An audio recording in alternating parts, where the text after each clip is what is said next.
नमस्कार। आज हम आपके सामने जो विषय लेकर आए हैं वो संगीत के साथ साथ जो है साहित्य को भी हमसे जोड़ता है।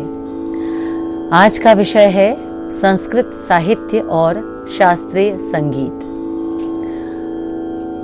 संगीत रत्नाकर जो कि भारतीय शास्त्रीय संगीत का एक बहुत महत्वपूर्ण ग्रंथ है जिसे पंडित शारंगदेव ने रचा है। इस ग्रंथ में कहा गया है कि गायन, वादन और नृत्य ये तीनों कलाओं को मिलाकर जो है संगीत कला बनी है। यानी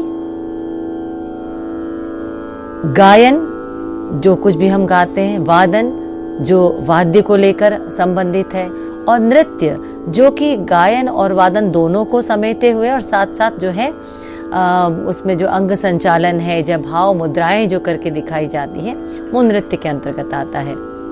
तो गायन को वादन जो है उसको फॉलो करता है, यानी कि उसका अनुसरण जिसे हम कहें अनुसरण करता है, और वादन का अनुसरण जो है वो नृत्य करता है। तो कहीं ना कहीं जो है ये संबंध एक दूसरे से जुड़ा हुआ है। तो ये जो कलाएं हैं, ये तीनों कलाएं वैसे तो अपने आप में स्वतंत्र हैं, लेकिन जैसे मैंने कहा कि एक दूसरे के साथ जुड़ी हुई हैं। तो हम जब गायन की बात करते हैं तो गायन में एक बहुत साधारण सी बात यदि हम समझे कि गायन में हमें अपने कंठ से कंठ संगीत जो है वो प्रस्तुत करना होता है। तो गायन का जहाँ तक हम कहें कि हमारे पास जो हमारा इंस्ट्रूमेंट है या जिससे हम अपनी गायन की क्रिया करते हैं वो हमारे पास ही होता है, हमारे शरीर में ही है। तो हमें किसी और चीज़ पर निर्भर नहीं रहना पड़ता।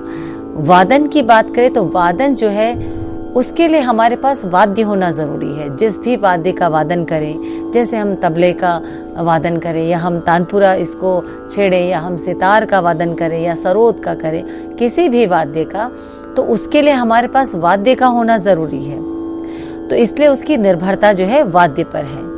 नृत्य की बात करें तो नृत्य में भाव भंगिमाएँ, अंग संचालन, मुद्राएं जो दिखाई जाती हैं, उसके साथ साथ उसमें वादन बहुत ज़रूरी है और साथ ही साथ गायन भी ज़रूरी है। तब वो एक पूरी तरह से खिलकर जो है उसका स्वरूप सामने आता है। तो यूं तो कहें कि संगीत की जो परिभाषा कही गई है वो है सम्यक गीतम, भली भांति गाया हुआ गीत, या कुछ विद्वान इसको कहते हैं कि सम्यक का मतलब सब कुछ साथ लेते हुए चलना। तो जहाँ तक संगीत में पंडित शारंगदेव ने जो कहा है कि गायन, वादन और नृत्य जो है इन तीनों कलाओं को संगीत कहा है, तो बिल्कुल सही बात है, क्योंकि ये एक दूसरे के साथ अपनी स्वतंत्र स्वरूप होते हुए भी एक दूसरे के साथ बड़े सम्यक रूप से जो है जुड़ी हुई हैं। अब हम गायन की बात करते हैं। तो गायन में जो है स्वरों और लय के साथ साथ जो है पद भी बहुत आवश्यक है। यदि हम गायन कर रहे हैं तो गायन में हमें कंठ संगीत जिसे कहा जाए, गायन में हमें जिन स्वरों का, यानी हम किसी भी राग को यदि गाते हैं तो स्वरों का जाहिर सी बात है उसके अंतर्गत जो स्वरों का चलन है उसके चलन को हम प्रस्तुत करते हैं, गाते हैं, और साथ ही साथ वादन भी ज़रूरी है। लेकिन ये भी एक बहुत महत्वपूर्ण विषय है कि पद का होना, यानी लिरिक्स का होना, यानी शब्दावली का होना, यानी एक साहित्य का होना बहुत ज़रूरी है। और साहित्य जो है वो अपने आप में गायन की जो एक कला है उसको बहुत ही सुंदर रूप से, जो भाव है सुंदर और स्पष्ट रूप से जो है वो अभिव्यक्त कर देता है श्रोताओं के सम्मुख। अब यहाँ पर साहित्य की बात कही तो एक प्रश्न उठेगा, क्या साहित्य के बिना संगीत नहीं?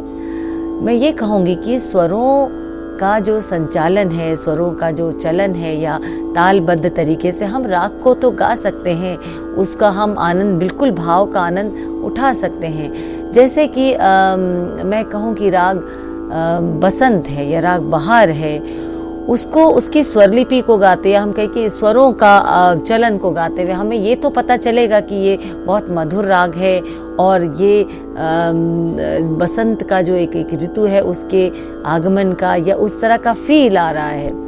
तो लेकिन स्पष्ट रूप से यदि हम उसमें कुछ शब्द डाल दें, हम ये कहें कि बगीचे में बहुत से फूल खिले हैं, हर तरफ जो है लाल पीली छटा जो है वो बिखरी हुई है, हरियाली सब तरफ है, पशु पक्षी जो है वो अपने अपने चहक रहे हैं और अपनी खुशी को जाहिर कर रहे हैं, और हर तरफ जो है बसंत छाया हुआ है।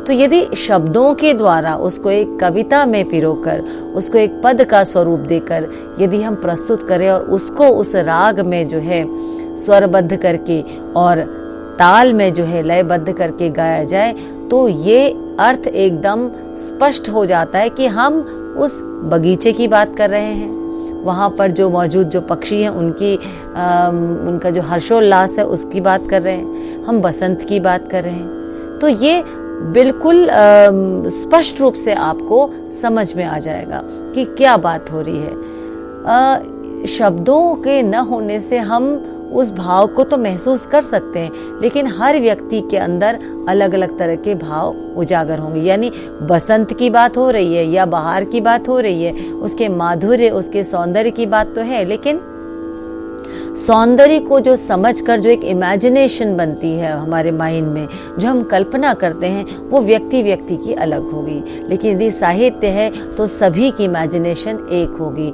सभी को पता होगा कि हम किसी बगीचे की, उपवन की बात कर रहे हैं, वहाँ पर हम पशु पक्षियों की बात कर रहे हैं, वहाँ पर बसंत की बात कर रहे हैं, हरियाली की बात कर रहे हैं, फूलों की बात कर रहे हैं। तो ये हर एक की जो इमेजिनेशन होगी या हर एक उसी चीज को सोचेगा जिस सौंदर्य का वर्णन हो रहा है। तो ये साहित्य की बात।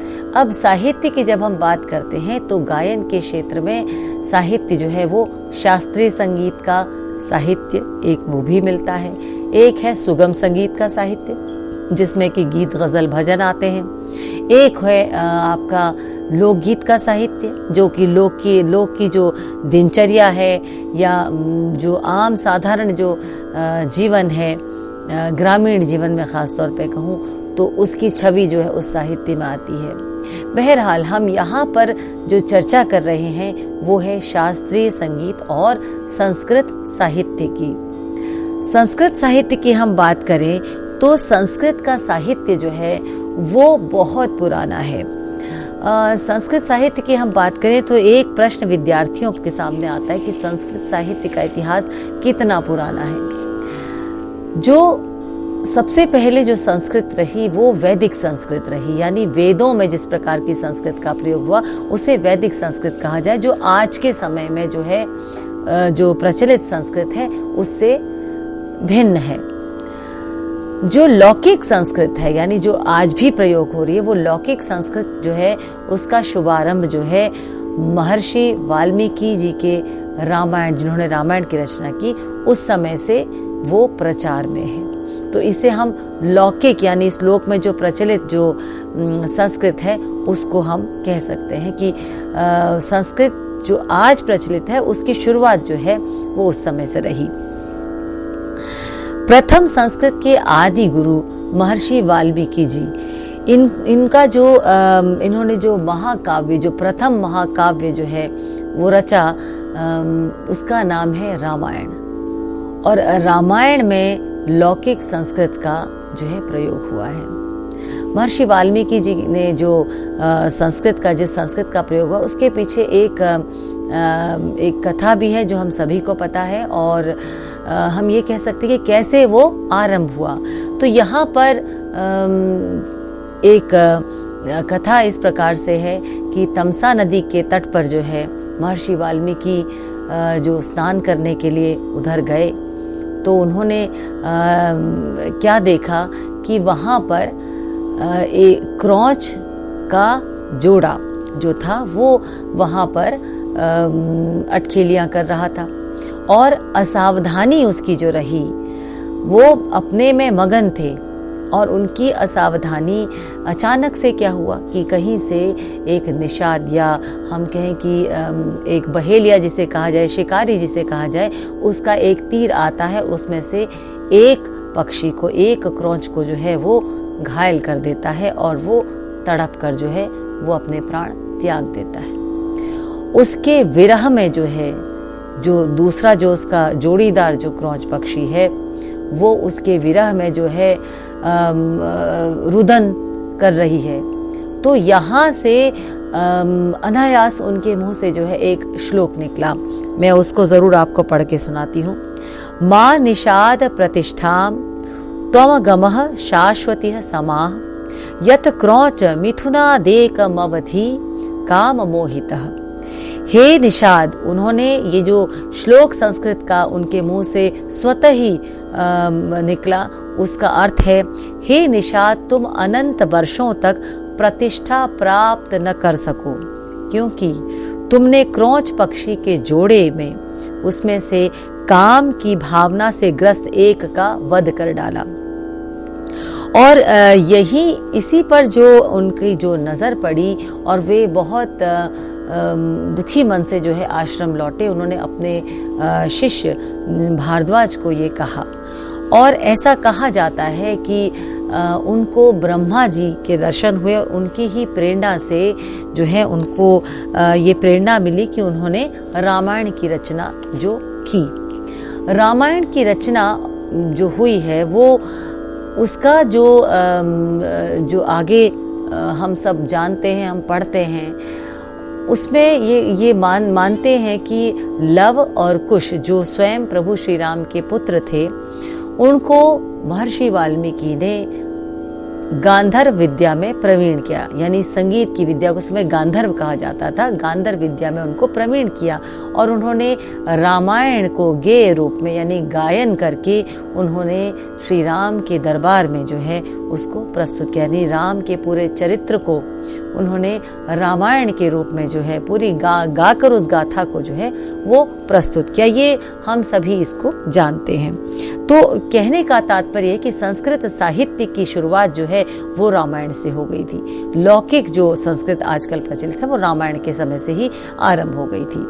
अब हम जब संस्कृत साहित्य की बात करते हैं तो संस्कृत साहित्य अपने आप में इतना विस्तृत है कि जिन्होंने भी, हम इतिहास को देखते हैं, जिन्होंने भी संस्कृत में कुछ भी रचा वो इतना खूबसूरत सूत्र के रूप में हम कहें कि उसमें कम शब्दों में इतना कुछ कह गए कि वो गायन के रूप में यदि देखा जाए, शास्त्र के रूप में देखा जाए, तो संगीत उसके साथ मिलकर एक बहुत ही सुंदर जो है उसका रस जो है वो उत्पन्न करता है। हम यदि आज के समय में ले संस्कृत की बात करें तो हम सबसे पहले देखिए, हम शुरुआत यदि करते हैं तो हम किसी भी मंगल कार्य का, किसी भी शुभ कार्य का आरंभ करें तो हम गणेश जी की वंदना से करते हैं। और गणेश जी की वंदना को यदि गायन के रूप में, शास्त्रीय रागों के रूप में प्रस्तुत करें तो उसका एक उदाहरण मैं आपको दूंगी, जहाँ पर कि हम राग ललित में यदि इसको निबद्ध किया जाए तो गणेश जी की वंदना किस प्रकार से होगी।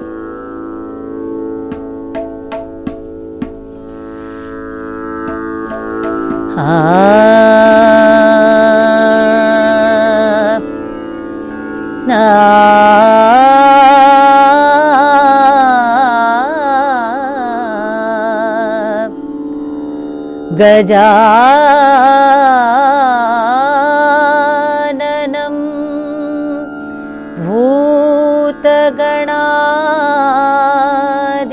भूतगणादिसेवितं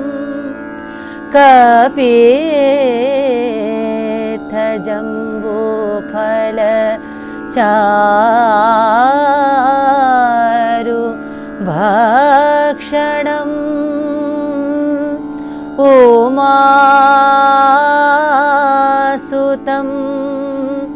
शोकविनाशकारकं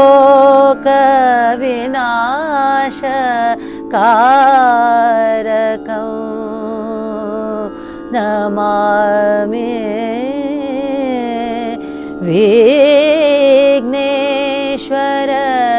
पार्वतीपते। इस प्रकार से गणेश जी की जो स्तुति है उसको हमने राग ललित में उसको प्रस्तुत किया।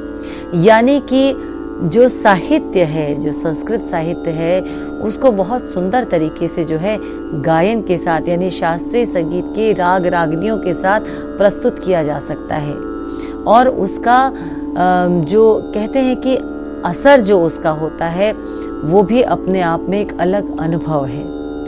तो जिस प्रकार से मैंने कहा कि गणेश वंदना जो है उससे या गणेश जी को याद करते हुए हम अपना हर शुभ कार्य आरंभ करते हैं कि हे विघ्न विनाशक, हमारी बाधाओं को तुम दूर करो। तो ये एक उदाहरण के तौर पे मैं आपसे कहूँ कि शास्त्रीय संगीत के रागों का जो है हम जब अलग अलग इस प्रकार के स्तुतियों के साथ, इस प्रकार के स्तोत्रों के साथ जो है हम यदि उसको लें तो एक बहुत मधुर और बहुत सुंदर प्रस्तुति जो है, रचना जो है वो सामने आती है। और हाँ, ये मैं ज़रूर कहूँगी कि इन रचनाओं को जब रचा गया होगा तो इसके छंदों को, इसके व्याकरण के रूप में इसको यदि देखें या हम के संगीत के रूप में देखें, गायन के रूप में देखें, तो कहीं ना कहीं इस प्रकार से ही इसकी रचना की गई होगी, जो कि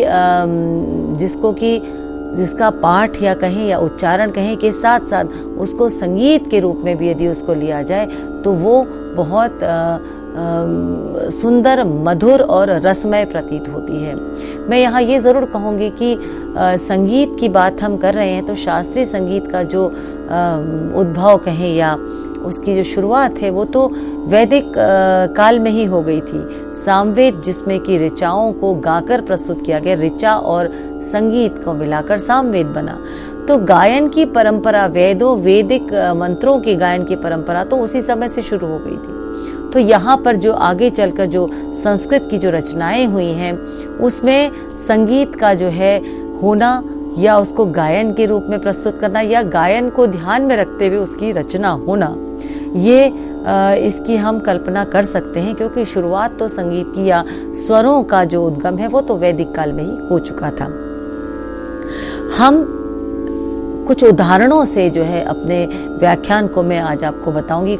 इन उदाहरणों में हम जैसे हम कहते हैं कि हम वीणा पुस्तक धारिणी माँ सरस्वती को हम याद करते हैं, तो वहाँ पे भी उसकी स्तुति करते हुए हम अक्सर एक श्लोक को हम सुनते हैं, या कुंदेन्दु तुषार हार धवला, या शुभ्र वस्त्रावृता, या वीणा वरदंड मंड तकिरा, या वीणा वरदंड मंड तकरा, या श्वेत पद्मासना, या ब्रह्माच्युत शंकर प्रभृति देवै सदा वंदिता, सा माम पातु सरस्वती भगवती निशेष जाड्यापहा। तो देखिए, गायन से पहले यदि उच्चारण की हम बात करें तो वो उच्चारण में भी उतना, कहते हैं संस्कृत एक ऐसी भाषा है जिसको यदि हम सीख लें तो हमारा उच्चारण बहुत स्पष्ट होता है, और लगभग सभी भाषाएं जो हैं उनका कहीं ना कहीं जुड़ाव जो है वो संस्कृत से है, ऐसा माना जाता है।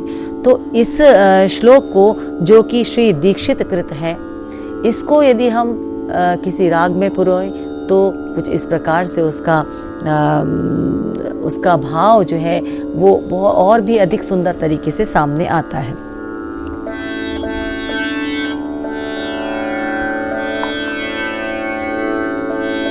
अब एक राग है बिलासखानी तोड़ी, जो कि सुबह के समय का राग है, और ऐसा का माना जाता है कि मियां तानसेन के पुत्र बिलास खां के द्वारा इस राग को बनाया गया।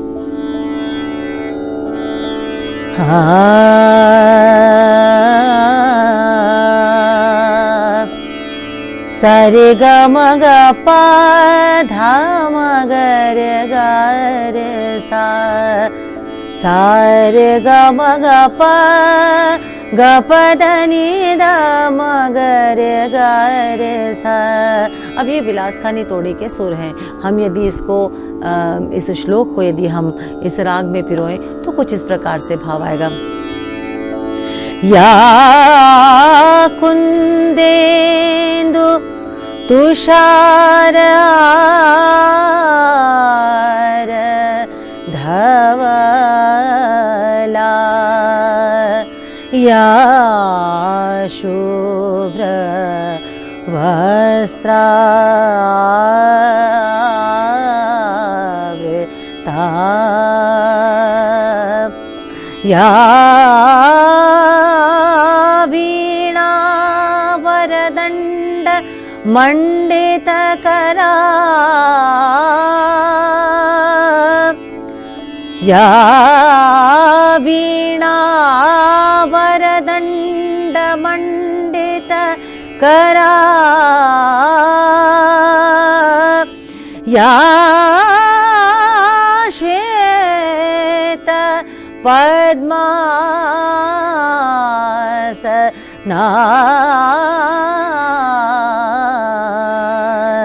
या ब्रह्माच्युत शंकर प्रभृति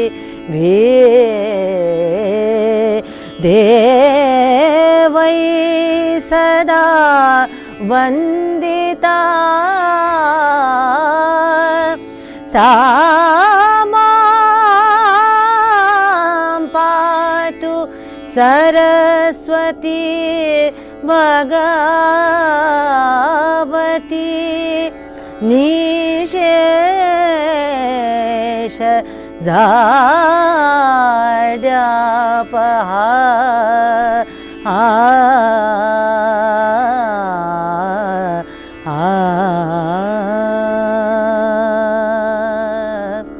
तो ये जो श्लोक है, इस श्लोक को हम अक्सर गाते हैं। हमारी जो भी सरस्वती वंदना में हम अक्सर इस श्लोक को गाते हैं। देखिए, राग की दृष्टि से यदि शास्त्रीय राग को उसमें मिला लिया जाए तो उसका जो भाव है वो कितने सुंदर तरीके से जो है वो अभिव्यक्त किया जा सकता है।